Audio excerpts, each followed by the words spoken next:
Urinating, spitting, and inciting violence at Woodstock. 90s rock stars are known to be a bit on the wild side, but these stars took it too far and went criminal. We just grew together. REM were famed for being the wholesome nice guys of alternative rock. After all, this is the group who treated Homer Simpson to a tofu turkey dinner in exchange for dissuading him against hunting. But back in their heyday, the band wasn't exactly immune to some debauched rock and roll shenanigans. In 2001, Peter Buck was on a British Airways flight from Seattle to London when he allegedly instigated an air rage incident. According to Rolling Stone, he was accused of assaulting 2 cabin crew members. He also reportedly sprayed airplane staff with yogurt, as The Guardian reports. A cabin crew member recalled, "I thought he was going to throw it at me, so I grabbed hold of his wrist. At that point, the container of yogurt seemed to explode and cover me from head to foot." The stewardess Holly Ward was also splattered. And in the REM equivalent of "Don't you know who I am," he allegedly told the plane's captain, "You are just a f***ing captain, and I am REM." In court, Buck claimed that he couldn't remember the incident due to mixing prescription medication with alcohol, though he did apologize for his reported behavior. Buck said in a statement through REM's manager, "I am sorry for the incident, and of course I am embarrassed about the whole thing." He was eventually cleared of all charges, leading to condemnation from the pilots' union. The Black Crowes are synonymous with early 90s Southern bluesy rock. Frontman Chris Robinson had a brief run-in with the law when visiting a 7-Eleven in Denver in 1991. In classic rock star fashion, he became irate after a woman didn't recognize him, per the Orlando Sentinel. He proceeded to fat-shame her, bizarrely remarking that she would know who his band were if she didn't eat so much junk food, an insult that remains as inexplicable now as the fateful day it was uttered. According to Rolling Stone, he also stole beer from the store, though rather than making a concerted effort to commit theft, he was apparently so intoxicated and presumably indignant that someone had the audacity to not recognize him that he simply forgot to pay. Thereafter, he apparently spat on the woman. He was charged with assault and disturbing the peace, though the former charge was later dropped.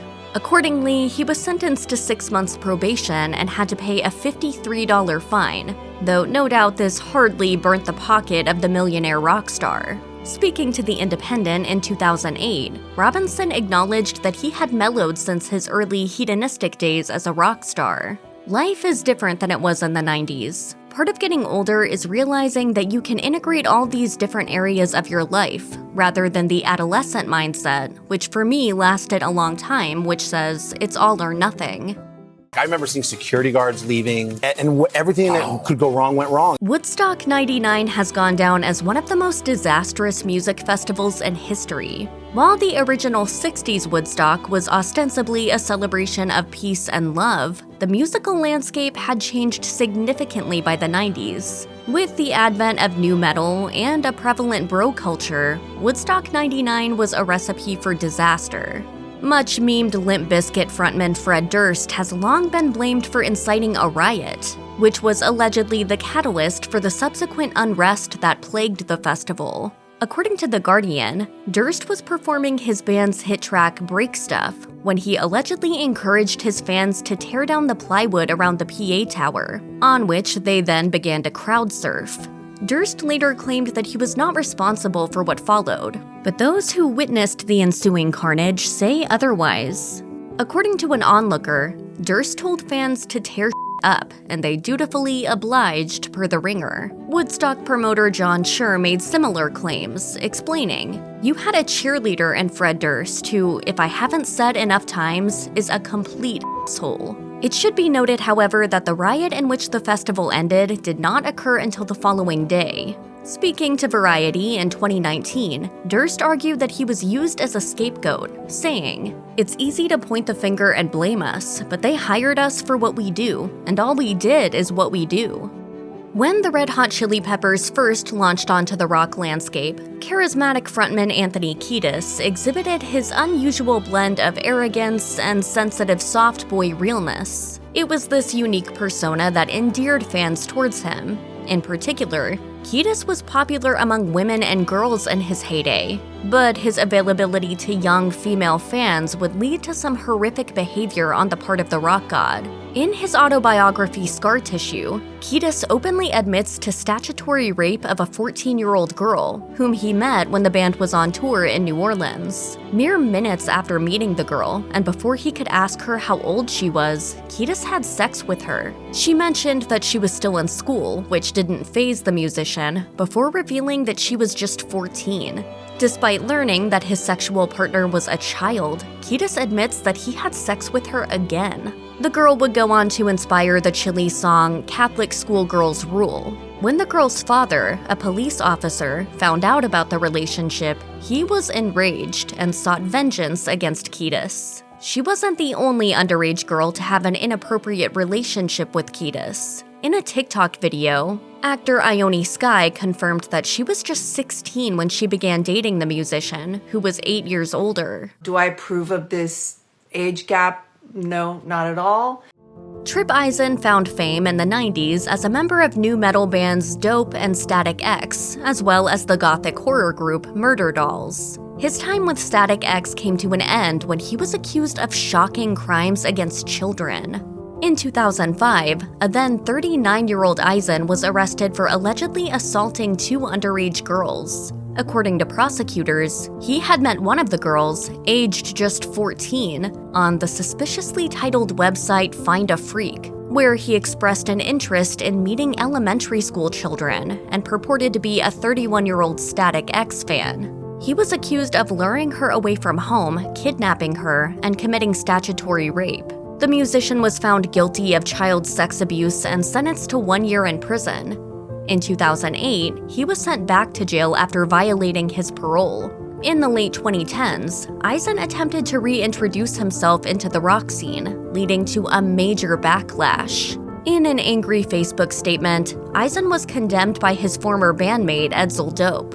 "You were a 40-year-old creep who was arrested for having sexual relations with multiple 14-year-old fangirls. Deplorable." In a lengthy response, Eisen insisted that he didn't know the girls were underage. Guns N' Roses frontman Axl Rose has faced numerous accusations of violence against women and girls. In his book Last of the Giants, The True Story of Guns N' Roses, music journalist Mick Wall recalls an instance in which Rose was accused of statutory rape against a 15-year-old girl in 1985. As Wall notes, Guns N' Roses guitarist Slash referenced the incident in his own autobiography, in which he claimed that Rose had sex with the girl. The girl was found running naked through Los Angeles, and the LAPD swiftly began searching for Rose, who hid behind an amp when the police arrived. He was never arrested for his alleged crime, a turn of events that pleased the rocker immensely. Rose apparently boasted, "While the cops are out there harassing everybody, asking their stupid questions, I'm with this girl behind the amp and we start going at it. That was the rush. I got away with it. It was really exciting." In addition to statutory rape claims, Rose has been accused of domestic violence. In 1994, his ex-wife Erin Everly alleged that he had subjected her to relentless abuse for years, subsequently filing a lawsuit against him. She claimed that Rose beat her, injected her with drugs while she was asleep, and sexually assaulted her. The case was settled out of court. Thanks to her recent Netflix documentary, there's been much interest in Pamela Anderson's fascinating life of late. In particular, her volatile relationship with her first husband, Motley Crue drummer Tommy Lee, has come under renewed scrutiny. According to Anderson, Lee was a jealous and sometimes violent husband, with his erratic behavior being the catalyst for the couple's divorce in 1998. In her memoir Love, Pamela, Anderson recalls an instance in which Lee physically assaulted her. According to Anderson, Lee was lamenting that his wife showed the couple's sons more attention than him and proceeded to attack her. At the time, she was cradling the couple's baby Dylan, while their toddler, Brandon, held onto her leg. "Tommy ripped Brandon off me and threw me and Dylan into the wall. I was so scared he was hurt. He was screaming, and he was only 7 weeks old."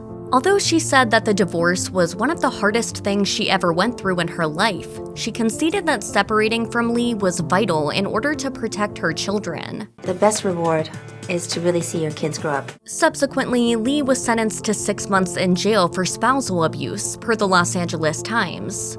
When handing the musician his sentence, the judge warned, "What I see here is a very clear, very disturbing, in my judgment, pattern of conduct in which otherwise resolvable matters are handled by violence." In an interview with Fox, Lee claimed that he didn't beat Anderson, but rather grabbed and shook her. As frontman of Queens of the Stone Age and drummer for Eagles of Death Metal, Josh Homme has wowed fans and critics alike with his versatility, in turn being dubbed the Ginger Elvis. For many years, Homme and his former wife, the Distillers frontwoman Brody Dalle, appeared the perfect rock power couple. However, Dalle would soon accuse Homme of shocking crimes. In 2021, Dalle and her children filed a restraining order against Homme, alleging that he often became violent while inebriated, per TMZ. The couple's sons, Oren and Wolf, were allegedly fearful that Homme would hurt them and their mother. The boys claimed, among other things, that Homme fat-shamed them, hit them, and grabbed their genitals. Although the request was denied, the couple's daughter Camille was granted a restraining order against her father, as NME reports. Dalle was later sentenced to community service for refusing to let Homme see his children. She told Rolling Stone, "I don't believe anyone should go to jail or pick up trash for protecting her children. As a mother, I will always put my children first and protect them at all costs." The following year, Dalle testified against her ex-husband in court, alleging that he headbutted her so violently that she blacked out and also threatened to kill her, per The Guardian. Dalle recalled Homme allegedly telling her, "I've been thinking about wanting to kill you, and if I killed you, no one would know." Homme denies all abuse claims. As frontman of the rock band Creed, Scott Stapp found immense commercial success in the 90s, but has been much maligned for his apparent carbon copy imitation of Pearl Jam's Eddie Vedder. Despite his devout Christian faith, Stapp has allegedly behaved in a manner not befitting a pious individual. In 2007, he was arrested on suspicion of domestic violence. His wife, beauty queen Jacqueline Neshawat, called the cops after he returned home late and allegedly became violent. Paul Miller, a spokesman for the Palm Beach County Sheriff's Office, told E! He got angrier and allegedly threw a glass bottle of Orangina, almost hitting her in the right side of her face. She was in fear at that point that he might do something else. According to the 911 call, Neshawat feared that Stapp was inebriated and on drugs, and expressed her concerns that there were a number of guns in the home, per Spin. The charges were dropped after Stapp agreed to attend an anger management program. In 2014, Stapp generated headlines again when his wife and sister-in-law alleged that he had escaped from a psychiatric facility and was spewing dangerous conspiracies. In a 911 call obtained by TMZ, his sister-in-law said that Stapp was plotting to assassinate President Obama, believing that the CIA had assigned him with the murderous task. The Secret Service subsequently investigated the threat. In 2016, Manson's ex-girlfriend Evan Rachel Wood told Rolling Stone that she had been raped multiple times by an ex. 2 years later, she detailed the abuse she suffered when testifying in Congress in support of legislation that would grant survivors greater legal protection. She alleged that her former partner had drugged, raped, and tortured her, resulting in severe long-term mental anguish. And when you're inebriated like that, you can't consent, especially as a minor. In 2021, she named her abuser for the first time as Brian Warner, aka Marilyn Manson. She wrote on Instagram, "He started grooming me when I was a teenager and horrifically abused me for years. I am here to expose this dangerous man and call out the many industries that have enabled him, before he ruins any more lives." As Vanity Fair notes, Manson admitted in 2009 that he had fantasies about murdering Wood. Nevertheless, he took to Instagram to deny Wood's accusations, claiming that he has only ever had consensual relationships. Following Wood's allegations, more than a dozen women, including Game of Thrones actor Esme Bianco and model Sarah McNally, have accused Manson of abuse. In 2023, an anonymous woman claimed that the musician sexually assaulted her when she was just 16 and is currently pursuing legal action per People. Twiggy Ramirez was Marilyn Manson's bassist throughout the 90s and 2000s. By Manson's own admission, Ramirez allegedly exploited and humiliated women, though Manson stopped short of condemning his bandmate. As Manson recalls in his autobiography, Ramirez apparently once urinated on a deaf girl who ended up backstage with the band. In 2017, Ramirez was accused of rape by fellow musician Jessica Adams, frontwoman of Jack Off Jill. According to Adams, she dated Ramirez in the 90s, and he frequently subjected her to domestic violence and sexual assault. However, she was warned by her record label that there would be dire consequences if she came forward. The label blatantly feared the big machine behind Marilyn Manson would use their power to destroy not only Jack Off Jill, but my name Jessica as well. The pressure and guilt of the inevitable repercussions of my rape story affecting my band's livelihood, happiness, and success kept me silent for years. He was subsequently fired from the Manson band.